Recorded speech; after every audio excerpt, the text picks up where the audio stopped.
नमस्कार दोस्तों, आप सभी का सोशियोलॉजी हब ई लर्निंग में स्वागत है।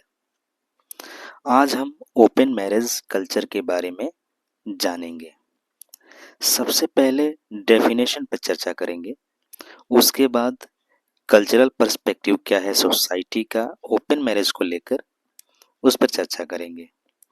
और लास्ट में हम बात करेंगे कि ओपन मैरिज के क्या चैलेंजेस हैं और क्या कंसिडरेशंस हैं। तो दोस्तों चलिए शुरू करते हैं। ओपन मैरिज यह एक नॉन मोनोगैमस रिलेशन है जिसमें एक से ज्यादा पार्टनर शामिल होते हैं। इस रिलेशन में बोथ पार्टनर्स एग्री करते हैं कि हम किसी थर्ड पर्सन के साथ रोमांटिक और सेक्सुअल रिलेशनशिप रख सकते हैं। इसमें म्यूचुअल कंसेंट शामिल होता है दोनों पार्टनर का, और ऑनेस्टी, क्लियर कम्युनिकेशन भी दोनों पार्टनर के बीच जरूरी होता है।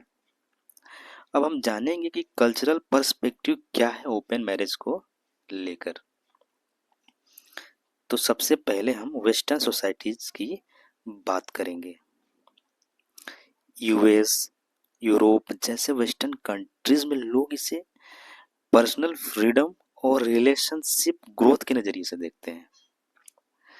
वेस्टर्न सोसाइटीज में ओपन मैरिज को लेकर मीडिया, बुक्स और पॉडकास्ट पर ओपन डिस्कशन किया जाता है, जिससे इसका सोसाइटी पे डायरेक्ट इफेक्ट पड़ता है।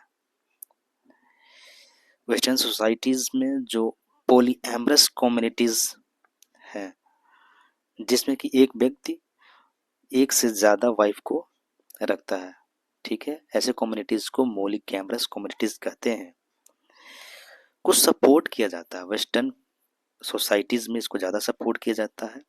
तो ये जो पॉलीएमरस जो कम्युनिटीज है, तो कहीं ना कहीं मैरिज कल्चर को डायरेक्टली या इनडायरेक्टली सपोर्ट करता है।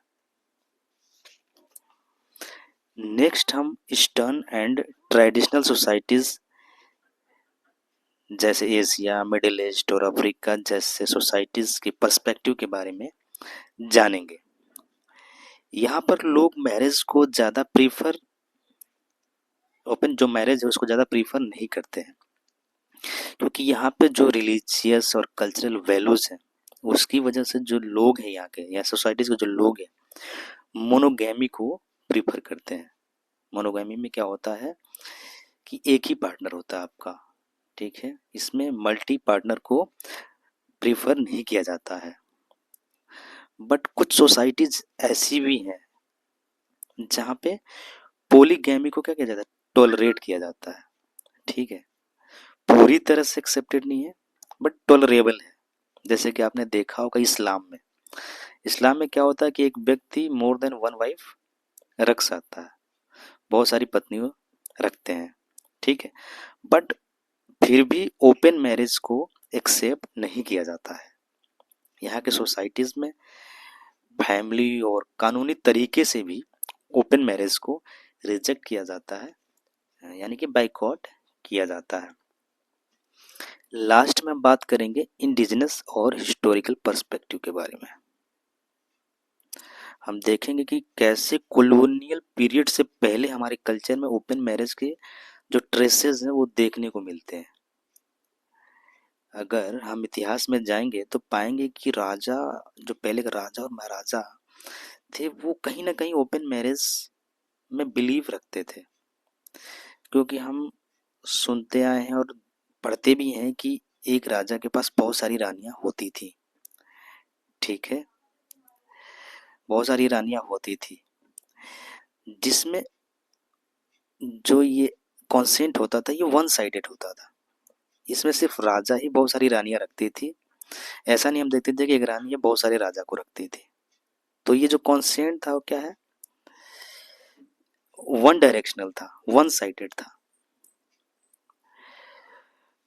तो दोस्तों हम बात करेंगे ओपन मैरिज के चैलेंजेस के बारे में, ठीक है।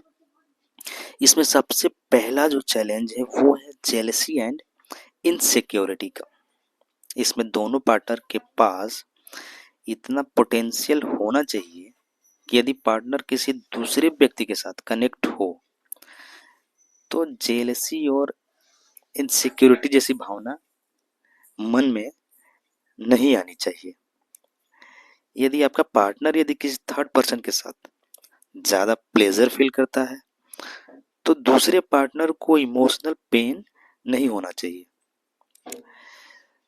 ओपन मैरिज कल्चर में कंटिन्यूअस कम्युनिकेशन का होना बहुत ज़रूरी है। यदि कम्युनिकेशन ब्रेक होता है तो दोनों पार्टनर के बीच मिसअंडरस्टैंडिंग हो सकती है। और सबसे बड़ी बात है कि इसमें सेक्सुअली ट्रांसमिटेड जो डिजीज है उसका भी डर बहुत बना रहता है। ठीक है। और सोशल स्टिग्मा यानी कि जो सोसाइटी हमारा किस तरह से जज करेगी या हमारे जो रिलेशनशिप है उसको एक्सेप्ट करेगी कि नहीं करेगी, उसका भी जो फियर है पार्टनर्स के बीच बनी रहती है। अंत में हम बात करेंगे कंसिडरेशन के बारे में, यानी दोनों पार्टनर को लॉन्ग टर्म अगर रिलेशनशिप मेंटेन करना है तो उनको किन किन बातों पे ध्यान देना ज़्यादा ज़रूरी है। ठीक है। तो दोनों पार्टनर्स के बीच म्यूचुअल एग्रीमेंट होना बहुत ज़रूरी है। उन्हें पता होना चाहिए कि हमारी बाउंड्री लिमिट क्या है। दोनों के बीच ऑनेस्ट कम्युनिकेशन भी होना बहुत ज़रूरी है। ओपन मैरिज कल्चर में emotional maturity, trust and transparency का जो लेवल है वो हाई होना चाहिए। तभी आप इस कल्चर में अपने जो रिलेशनशिप है उसको आप लॉन्ग टर्म में ले जा सकते हैं, नहीं तो पहले ही ब्रेक हो सकता है। और सबसे बड़ी बात ये है कि जब दोनों पार्टनर्स का जो म्यूचुअल जो प्लेजर है उसका ध्यान रखना जरूरी है, क्योंकि जो मेन कॉन्सेप्ट है इसका ओपन मैरिज का वो म्यूचुअल इंडिविजुअल का क्या है, प्लेजर है। अगर वही नहीं रहेगा तो फिर इस रिलेशनशिप का कोई मतलब नहीं है। ठीक है। और लास्ट में हम देखेंगे कि फाइनेंशियल जो मैटर्स हैं उस पे जो पार्टनर्स हैं उनका क्या है, क्लियर कम्युनिकेशन होना चाहिए, कोई गैप नहीं होना चाहिए, कोई कंफ्यूजन नहीं होना चाहिए, क्योंकि किसी भी रिलेशन में जो फाइनेंशियल मैटर है बहुत ही मायने रखती है। धन्यवाद दोस्तों वीडियो देखने के लिए। अगर अच्छी लगे तो वीडियो को शेयर करिएगा, लाइक करिएगा और चैनल को सब्सक्राइब कर दीजिएगा। थैंक यू दोस्तों।